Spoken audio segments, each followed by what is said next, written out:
మా latest videos కోసం మా ఈ తెలుగు న్యూస్ ఛానల్ సబ్స్క్రైబ్ చేసి గంట సింబల్ యాక్టివేట్ చేసుకోండి. ఈరోజే కాలభైరవాష్టమి, పరమ పవిత్రమైన రోజు. ఈరోజు ఏం చేసినా చేయకపోయినా రాత్రి 12 లోపు ఈ వీడియో చూస్తే చాలు, ఈ కథలు వింటే చాలు, గంటలో అపర కుబేరులుగా మారిపోతారు. మీకు ఉన్న కష్టాలన్నీ కూడా పోతాయి, జన్మజన్మల పాపాలు పోతాయి, కోటి జన్మల పుణ్యం వస్తుంది, పట్టిందల్లా బంగారం అవుతుంది, కాశీయాత్రకు వెళ్ళి వచ్చినంత పుణ్యం వస్తుంది. ఇక మీకు అన్ని శుభాలే జరుగుతాయి.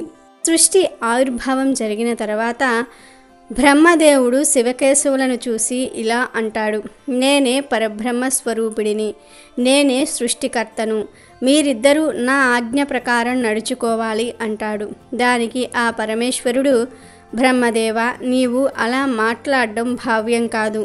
విష్ణుమూర్తిని సృష్టించింది నేను. ఆ విష్ణువు యొక్క నాభిలోని పద్మం నుండి నీవు జన్మించావు.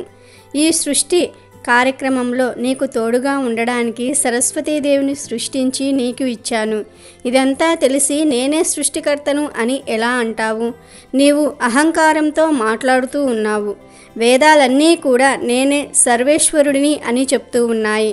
నీవు అలా మాట్లాడడం భావ్యం కాదు అని ఆ పరమేశ్వరుడు అంటాడు. దానికి బ్రహ్మదేవుడు, నీవు ఏమన్నా అనుకో, కానీ నేనే ఈ సృష్టికి ఆధారం అంటాడు.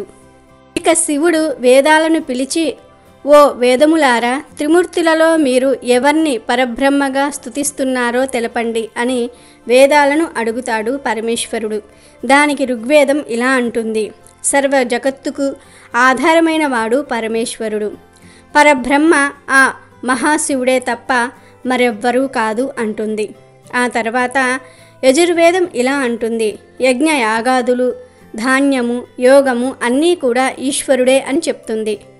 ఆ తర్వాత సామవేదం ఇలా అంటుంది, అన్ని కర్మలకు ప్రేరకుడు శివుడు, మనం చేసే కర్మల ఫలాలను మనకిచ్చేది శివుడు, శివుడు కానిది ఏది ఈ చతుర్దశ భువనాలలో లేదు అంటుంది.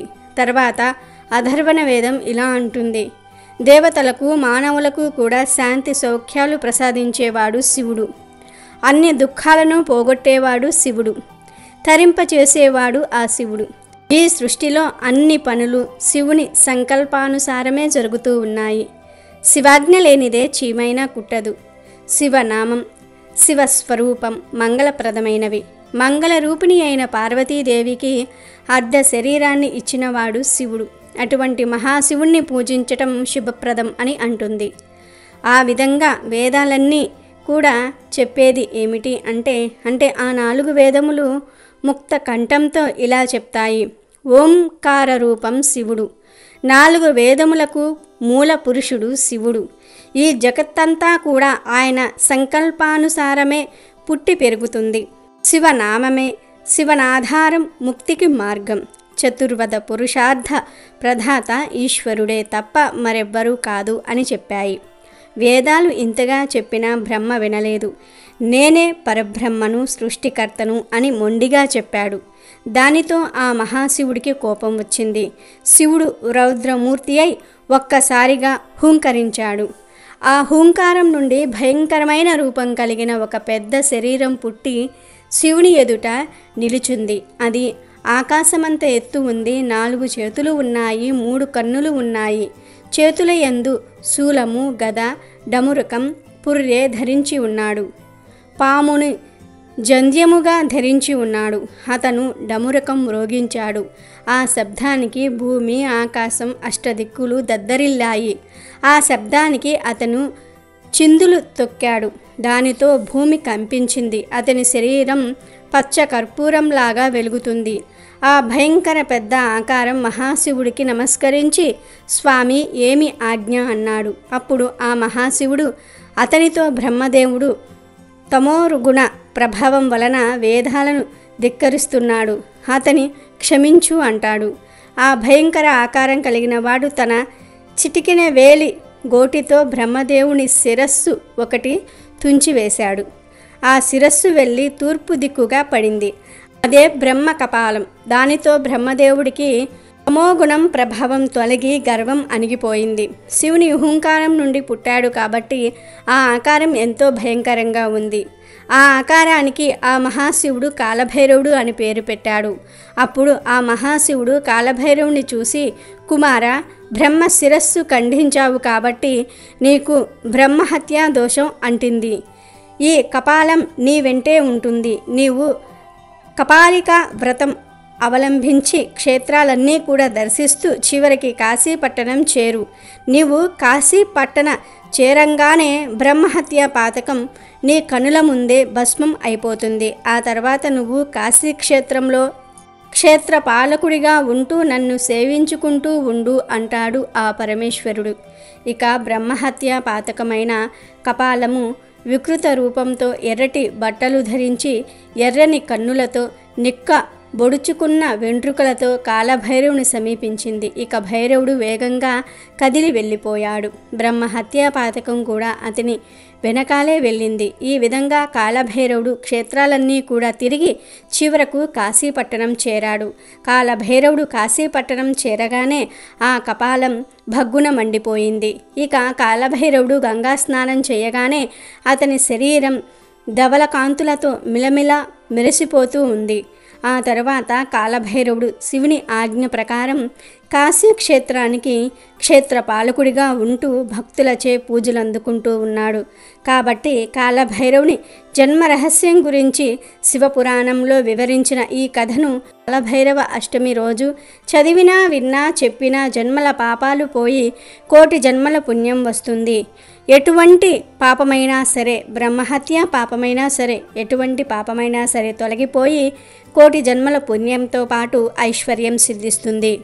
కాలభైరవుడు క్షేత్రపాలకుడిగా ఉన్న కాశీ మహత్యంలోని ఈ కథను ఈరోజు వింటే సకల శుభాలు కలుగుతాయి. ఒక ఊరిలో ఒక పేద కుటుంబం జీవిస్తూ ఉండేది. ఆ ఇంట్లో వారందరూ కూడా ధార్మికులు, దైవభక్తి కలవారు. ఆ ఇంట్లో ఒక చిన్న పిల్లవాడు ఉండేవాడు. వయసులో చిన్నవాడైన భక్తిలో మాత్రం అందరికీ ఆదర్శంగా ఉండేవాడు. తనకు ఆటల యందు అస్సలు ఆపేక్ష ఉండేది కాదు. ఒకసారి ఆ పిల్లవాడు తన తాతగారితో కలిసి ఒక సత్సంగానికి వెళ్ళాడు. అక్కడ ఒక సాధువు కాశీ గురించి చెప్పిన ప్రవచనం ఈ పిల్లవాడు విన్నాడు. ఆ ప్రవచనం విన్న తర్వాత ఆ పసితనంలోనే ఆ పిల్లవాడికి కాశీ దర్శించుకోవాలనే కోరిక మనసులో దృఢంగా నాటుకుంది. ఎలా వెళ్ళాలో తెలియదు. అతని ఇంట్లో వారు కూడా ఎన్నడూ కాశీకి వెళ్ళలేదు. తను అందరినీ కాశీ గురించి అడుగుతూ ఉండేవాడు. ఇలా ఉండగా ఒక రోజు పెద్ద వర్షం పడుతూ ఉండగా ఒక పిడుగుపాటు తగిలి తన ఇంట్లోని వారంతా కాలగతి చెందారు. అప్పుడు ఆ పిల్లవాడు ఇంట్లో లేకపోవటం వలన తానొక్కడే బ్రతికాడు. తన కుటుంబమంతా కూడా చనిపోవటంతో ఆ పిల్లవాడు ఒక్కడే అనాథలాగా మిగిలిపోయాడు. ఆ చిన్నవాడు రోజు తన వాళ్లను తలుచుకుంటూ ధారాపాతంగా ఏడుస్తూ ఉండేవాడు. ఆ పిల్లవాణ్ణి చూసి ఆ ఊరి వారంతా బాధపడేవారే కానీ ఓదార్చలేకపోయేవారు. అప్పుడు అతని ఊరికి ముందు ప్రవచనం చెప్పిన ఆ సాధువు మళ్ళీ వచ్చాడు. ఆ సాధువు ఈ అబ్బాయి దగ్గరకు వచ్చి ఎందుకు అనవసరంగా బాధపడుతూ కాలాన్నంతా వృధా చేసుకుంటున్నావు? ఏ బంధము శాశ్వతం కాదు నాయన. జన్మనిచ్చిన తల్లిదండ్రులు వెళ్ళిపోవచ్చు కానీ ఈ విశ్వానికే తండ్రి ఆ కాశీ విశ్వేశ్వరుడు. అతనే మన తండ్రి. అతను అనాథనాథుడు. అతను ఉండగా ఎవ్వరూ అనాథలు కారు. ఆయన్నే ధ్యానిస్తూ ఉండు, నిన్ను సదా రక్షిస్తూ ఉంటాడు అని చెప్పి వెళ్ళిపోయాడు. ఆ సాధువు మాటలతో సేద తీరి తన దుఃఖాన్ని మరిచి మళ్ళీ కాశీ విశ్వేశ్వరునిపై తన దృష్టి నిలిపాడు ఆ పిల్లవాడు. అప్పుడు ఆ పిల్లోడు ఒక గుడిసె కట్టుకొని కాశీ విశ్వనాథుడే తన తల్లి తండ్రి అని, వాళ్ళ దగ్గరకు వెళ్ళటమే జీవిత ధ్యేయమని నమ్మి ఎంతో శ్రమించసాగాడు. చదువు లేదు, ఏ పని చేత కాదు. ఇది వరకు పనిచేసిన అనుభవం కూడా లేకపోవటం వలన ఒక చోట ఒక పనిలో చేరాడు. తను కాశీకి వెళ్ళలేదు గనుక కాశీని దర్శించుకొని వచ్చిన వారిని కాశీ గురించి అడిగేవాడు. కాశీకి వెళ్ళడానికి ఎంత ఖర్చవుతుందో తెలుసుకుని తన సంపాదనలో కాస్త దాచాలని నిర్ణయించుకున్నాడు. రోజు 3 పూటలా భోంచేయడానికి కూడా తన సంపాదన సరిపోయేది కాదు. అయినా తను వాటిల్లోనే సగం దాచి కాశీకి చేరాలని నిర్ణయించుకున్నాడు. అక్కడి విశ్వనాథుణ్ణి, విశాలాక్షి అమ్మవారిని, అన్నపూర్ణాదేవిని, డుండీ గణపతిని, కాలభైరవ స్వామిని తన మనసులోనే ఊహించుకుంటూ ప్రతిరోజు స్నానం చేసేటప్పుడు గంగమ్మలో స్నానం చేసే భాగ్యం ఎప్పుడు కలుగుతుందో అనుకుంటూ, అన్నం తినేటప్పుడు అన్నపూర్ణ చేతి వంట తినే మహాభాగ్యం ఎప్పుడు కలుగుతుందో అనుకుంటూ నిరంతరం కాశీ ఆలోచనతోనే గడుపుతూ ఉండేవాడు. అలా ఆ పిల్లవాడు పెరిగి పెద్దవాడయ్యాడు. ఆ అబ్బాయిని అందరూ శివశర్మ అని పిలిచేవారు.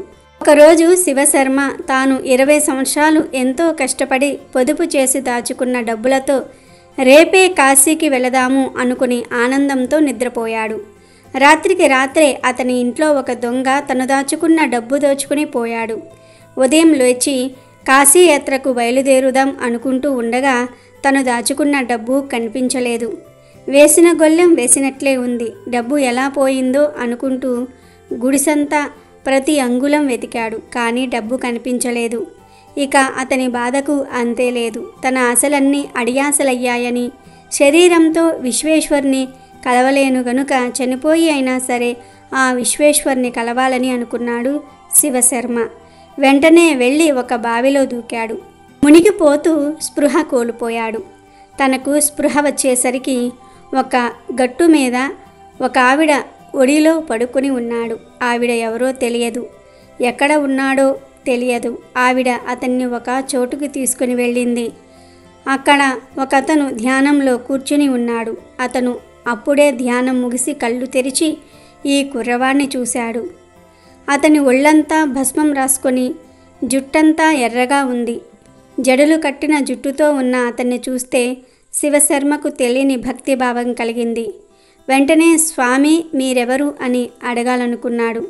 కానీ అతనికి నోట మాట రావటం లేదు. అలా కాసేపు తదేక దృష్టితో చూస్తూ ఉండగా అతని హృదయంలో అనిర్వచనీయమైన ఆనందం కలిగింది. మనసు నెమ్మదించి స్వస్థత పొందింది. కళ్ళు మూతలు పడుతూ ధ్యానస్థుడయ్యాడు. అలా ఎంతసేపు ధ్యానంలో ఉండిపోయాడో కూడా తెలియదు. నిదానంగా ధ్యానం నుండి బాహ్య స్మృతిలోకి రాగానే ఆ సాధువును గుర్తుపట్టాడు. తను చిన్నప్పుడు ఇంట్లో వారి గురించి బాధపడుతూ ఉండగా తన మనసును మార్చి విశ్వనాథుని వైపుకు త్రిప్పింది ఈ సాధువే అని జ్ఞాపకానికి వచ్చింది శివశర్మకు. 20 ఏళ్ల క్రితం చూసిన ఆ సాధువును మళ్ళీ కలిసినందుకు పట్టరాని ఆనందం కలిగి, ఎవరి ప్రేరణ వలన తన మనస్సు భగవంతుని వైపు తిరిగిందో, ఎవరిని దర్శించటం వలన మనసు ప్రశాంతత పొందుతుందో ఆయన్ని మళ్ళీ చూడగలిగాను. ఇది నా తండ్రి, ఆ విశ్వనాథుడి అపార కరుణే అనుకుని ఆ సాధువుకు భక్తిపూర్వకంగా నమస్కరించి ఒక ప్రశ్న అడగాలనుకున్నాడు. కానీ ఎంత ప్రయత్నిస్తున్నా మళ్ళీ మాటలు రాని పరిస్థితి. అతనికి కలిగిన భావనలు, ఆ ఆనందానుభూతి, గొంతు దగ్ధమవ్వటం, కళ్ళ నుండి ఆనందాశ్రువులు జాలు ఆరటం, ఇవన్నీ అతని ఆశ్చర్యానందాలకు గురి చేస్తూ ఉండగా ఆ సాధువు ఇతన్ని ఆశీర్వదించి అతన్ని తీసుకొని పక్క గదిలో ఉన్న ఒక ఆవిడ దగ్గరకు తీసుకువెళ్ళాడు. ఆ గదిలో ఒక ఆవిడ బంగారు వర్ణంలో మెరిసిపోతూ ఉన్నది. ఆవిడే మోములో చిరు మందహాసము, ఆమె కన్నులలో కాంతి అమృత కిరణాలను ప్రసరింపజేస్తున్నదా అన్నట్లు ఉన్నది. కోటి సూర్యుల దివ్య తేజస్సు ఆ గదినంతా కూడా ఆక్రమించినట్లుగా ఉన్నది. శివశర్మకు ఒక్కసారిగా తన శరీరము తట్టుకోలేనంత తేజస్సు నరనరాల్లో ప్రవహిస్తున్న భావన కలిగి నిశ్చేష్టుడై చూస్తూ ఉండిపోయాడు. అతని మదిలో ఎన్నో స్మృతులు తలుక్కుమని మెరుపులా మెరిసి అంతర్ధానమవుతున్నాయి. అతను జీవితంలో ఎన్నడూ పొందని ప్రశాంతతను ఆ క్షణం పొందుతున్నాడు. తనకు జ్ఞానోదయం కలిగినట్లు తన బురుకిటిలో ఒక జ్యోతి దర్శనమయ్యింది. అలా కాసేపు ఆవిడ సన్నిధిలో కూర్చున్నాడు. అటు తర్వాత ఇతన్ని ఆశీర్వదించి అక్కడి నుండి తీసుకుని ఇంకో గదిలో ఉన్న ఒక ఆవిడ దగ్గరకు వెళ్ళింది. ఆవిడ చూడ్డానికి పండు ముత్తైదువులా ఉన్నది. ఎర్రటి బొట్టు, తలనిండా కనకాంబరం పువ్వులు, ఎర్రటి అంచు ఉన్న తెల్లటి చీర కాసిపోసి కట్టుకుని కూర్చుని ఉన్నది. ఇతన్ని చూస్తూనే ఆవిడ రా నాయనా అంటూ నవ్వుతూ పలకరించింది. అంతే, ఒక్కసారిగా శివశర్మ 5-6 ఏళ్ల పసిబాలుడిలా మారిపోయాడు. ఆ పిల్లవాణ్ణి దగ్గరకు తీసుకుని తన ఒడిలో కూర్చోబెట్టుకుని ఒక తీయటి పదార్థం తినిపిస్తున్నది ఆమె. అటువంటి పదార్థం తన జీవితంలో తినలేదు. ఇక తర్వాత ఆమె కడుపు నిండా తిన్న తర్వాత ఆ పసివాడికి జోలపాడి నిద్రపుచ్చింది. శివశర్మ నిద్రలేచేసరికి తన పక్కనే ఒకతను కూర్చుని ఉన్నాడు. అతని చుట్టూ పెద్ద పెద్ద కుక్కలు అతన్నే చూస్తూ కూర్చుని ఉన్నాయి. అతని రూపు చూడడానికి భయంకరంగా ఉన్న తన ముఖములో చిరునవ్వు ఇతన్ని విశేషంగా ఆకర్షించింది. ఆ వ్యక్తి శివశర్మతో ఇలా అన్నాడు: కుక్క ఒక విశిష్టమైన జంతువు, విశ్వాసానికి ప్రతీక. తన వారు ఆపదలో ఉంటే ప్రాణాన్ని కూడా లెక్క చేయకుండా ఎంత పెద్ద శత్రువునైనా సరే పోరాడుతుంది. అటువంటి జీవికి ఆహారం పెడితే శత్రుబాధలు ఉండవు అని చెప్పాడు. తర్వాత అతన్ని తీసుకుని ఒక చిన్న గున్న ఏనుగు దగ్గరకు వెళ్ళాడు. ఆ ఏనుగు శివశర్మను చూస్తూనే ఆనందంతో గెంతుతూ దాన్ని తొండంతో తన మీద కూర్చుండబెట్టుకుని ఆ నగరమంతా కూడా ఉత్సాహంగా తిరిగింది. ఆ నగరాన్ని అతను అంతకు ముందు ఎన్నడూ చూడలేదు. అని అణువున పవిత్రతతో భాసిస్తోంది. ఎంత చూసినా తనివి తీరటం లేదు. అలా తిరిగి ఇద్దరూ మళ్ళీ ఆ పెద్దావిడ దగ్గరకు తిరిగి చేరుకున్నారు. ఆవిడ ఇద్దరికీ కడుపు నింపి సేద తీర్చింది. మళ్ళీ తనకు మంచి నిద్ర పట్టేసింది. అప్పుడు అతనికి ఒక కల వచ్చింది. ఆ కలలో తను చూసిన వారంతా మళ్ళీ కనిపించారు. ఆ సాధువు అతనితో, నువ్వు నన్ను ఏదో అడగాలనుకుంటున్నావు కదా, ఏమిటో ఇప్పుడు అడుగు అన్నాడు. ఆ కుర్రవాడు, స్వామి, చిన్నప్పుడు మా ఊరిలో నా దుఃఖాన్ని పోగొట్టి విశ్వనాథుని వైపు నా మనస్సు త్రిప్పిన ఆ సాధువు మీరే. మీ వల్లనే నేను ప్రేరణ పొంది సర్వేంద్రియములు నా తండ్రి వైపు నిలపగలిగాను. మిమ్మల్ని మళ్ళీ ఇన్ని సంవత్సరాలకు కలవటం ఎంతో ఆనందంగా ఉన్నది. ఇక్కడ నాకు కలుగుతున్న అనుభూతులను మాటల్లో వర్ణించలేను. నేను చూస్తుందంతా కూడా కళ నిజమా అనే భ్రమ నాకు కలుగుతుంది. కానీ నేనెక్కడ ఉన్నాను, ఇక్కడకు ఎలా వచ్చాను, మీరంతా ఎవరు అని ప్రశ్నించాడు. అందుచేత నన్ను ఇంతలా ఆదరిస్తూ ఉన్నారు. మీ అందరి ఆదరణ పొందడానికి నేను చేసుకున్న పుణ్యమేమిటి అని అడిగాడు. అప్పుడు ఆ సాధువు ఇలా చెప్పాడు: నిన్ను బావిలో మునిగిపోతూ ఉండగా కాపాడిన ఆవిడ గంగమ్మ. నువ్వు ఇన్నేళ్ళు చూడాలని పరితపించిన ఆ విశ్వనాథుణ్ణి నేనే. బంగారు వర్ణంలో మెరిసిపోతున్న ఆవిడే విశాలాక్షీదేవి. నీకు కడుపు నిండా అన్నం పెట్టిన పెద్ద ముత్తైదువ అన్నపూర్ణాదేవి. కుక్కలను ఆడిస్తూ కనిపించిన అతనే కాలభైరవుడు. నిన్ను తన మీద కూర్చోబెట్టుకుని తిరిగిన గున్న ఏనుగే మా డుండి గణపతి. నువ్వు చూసిన నగరమే ఇన్నేళ్ళు నువ్వు కలలు కన్న పరమ పవిత్ర కాశీ నగరమని వివరించి, ఇప్పుడు నీ కోరిక నెరవేరిందా అని అడిగాడు.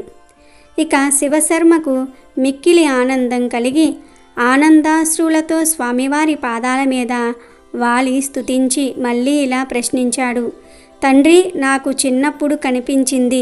దిశా నిర్దేశం చేసి కాశీని చేరుకొని ఇక్కడ కొలువై ఉన్న నిన్ను సేవించమని చెప్పావు. నీ ఆజ్ఞను శిరోధార్యంగా భావించి కష్టసుఖాలను లక్ష్యపెట్టక ఇన్ని సంవత్సరాలు ఎన్ని కష్టాలు ఎదురైనా నీ నామస్మరణ వీడలేదు. అయినా నేను కాశీకి అనుకున్న విధంగా ఎందుకు రాలేకపోయాను అని అడిగాడు. అప్పుడు స్వామివారు ఇలా అన్నారు: నాయనా, అంతకంటే ముందు నీ పూర్వజన్మ వృత్తాంతం తెలుసుకోవాలి. నీవు పూర్వజన్మలో ప్రస్తుతం నువ్వు పనిచేస్తున్న జమీందారు ఇంట్లోనే 2 తరాలకు ముందు జన్మించావు. నీకు ఎంత సంపద ఉన్నప్పటికీ దాన ధర్మాలు చేసి ఎరుగవు. పరమ లోభివి. ధనమందు నీకు మిక్కిలి పేరాస ఉండేది. నీ దగ్గర పనిచేస్తున్న వారికి సమయానికి జీతము ఇచ్చేవాడివి కావు. ఇలా నీకు 80 సంవత్సరాలు వచ్చేంత వరకు ధనమందు ఆశ పోలేదు. అప్పుడు మీ ఊరికి ఒక యోగి వచ్చాడు. నీ అదృష్టవశాత్తు నువ్వు ఆయన సత్సంగానికి వెళ్ళావు. ఆయన మాటల్లోనే వేదాంతానికి ఆకర్షితుడివైనావు. నీ ప్రవర్తనలో పరివర్తన వచ్చింది. ఆ యోగికి శిష్యుడివైనావు. పేదలకు దానాలు చేసి ఆ యోగితో కలిసి కాశీకి ప్రయాణమైనావు. కానీ నీ వయసు సహకరించక మార్గమధ్యలోనే కాలం చేశావు. నీ చివరి క్షణాల్లో కాశీకి వెళ్ళాలని అనుకోవటం వల్ల, ఒక సత్పురుషునికి భోజనం పెట్టుట వల్ల విశేష పుణ్యఫలం లభించింది. కానీ అంతకు ముందు చేసిన పాపకర్మలు కూడా నువ్వు అనుభవించక తప్పదు గనుక అదే ఊరిలో ఒక నిరుపేదగా జన్మించి వయసులోనే అనాథవు అయ్యావు. 80 సంవత్సరాలు అందరినీ బాధపెట్టినందుకు అందులో 4వ వంతు అనగా 20 సంవత్సరాలు మాత్రమే నువ్వు కష్టపడ్డావు. ప్రతి క్షణం నా గురించి తపించినందువల్ల నేడు నీకు మా అందరి దర్శన భాగ్యం కలిగింది. నువ్వు కాశీకి రావాలని ప్రయాణ ఖర్చుల కోసమే దాచిన డబ్బును దాచుకున్నది నేనే అన్నాడు ఆ మహాదేవుడు. అప్పుడు శివశర్మ, స్వామి, ఎందుకని మీరు నేను దాచుకున్న డబ్బును దొంగిలించారు? అవి లేకపోతే నేను కాశీకి ఎలా రాగలను? ఏమి మీ ఆట అని అడిగాడు. అప్పుడు విశ్వనాథుడు ఇలా అన్నాడు, నేను దొంగిలించినది నీ డబ్బును కాదు, నీ కర్మను మాత్రమే. నీ కర్మలకు ప్రతిఫలం ఆ ధనం కనుక ఆ కర్మలనే నేను దోచుకున్నాను. అవి లేక నీవు కాశీకి ఎలా రాగలవు అనే కదా నీ సందేహం. చెప్తాను విను. పరీక్షించకుండా దేని విలువ బయటపడదు. నన్ను నమ్మిన ప్రతి భక్తుణ్ణి మొదట పరీక్షిస్తాను. అప్పుడే తన స్థాయి ఏమిటో అందరికీ తెలిసి ఆదర్శనీయుడు, పూజ్యనీయుడు, అనుసరించుటకు యోగ్యుడు అవుతాడు. నీవు తీవ్ర మనస్తాపానికి గురై దేహత్యాగం చేసి నన్ను చేరుకుందాం అనుకున్నావు. కానీ ఆత్మహత్యా దోషం మళ్ళీ జన్మాంతరాలు కట్టి కుడిపేస్తుంది. ఆ దోషం నీకు అంటకుండా కాపాడవలసిన కర్తవ్యం నాదే. అందుకే నిన్ను గంగమ్మ రక్షించింది. ఏ ఇతర కారణాల వల్ల అయినా ఏ జీవుడైనా ఆత్మహత్య చేసుకుంటే ఆ దోషానికి తగిన ప్రతిఫలం అనుభవించాల్సిందే. నీవు దేహత్యాగం చేయుటకు మారుగా తీవ్రంగా పరితపించి ఉంటే నీకు అక్కడే మా అందరి దర్శన భాగ్యం కలిగి అక్కడే కాశీనగరం ఏర్పడేది. జీవుల ఆలోచనలను, చర్యలను బట్టి కార్యాచరణాలు మారిపోతూ ఉంటాయి. కాశీని స్మరిస్తూ ఎక్కడ ఉన్నా కాశీవాసమే అని గుర్తుంచుకో అని వివరించాడు. ఆ కుర్రవాడు స్వామివారి అపార కరుణ వాత్సల్యానికి ఆనందాశ్రువులు కారుస్తూ అలా నిలుచుండిపోయాడు. అప్పుడు స్వామివారు శివశర్మకు కాశీలోనే ఉండేందుకు ఒక చోటు చూపించి యాత్రకు వచ్చే వారికి కాశీ విశిష్టతను వివరించమని ఆదేశించి మాయమైపోయాడు.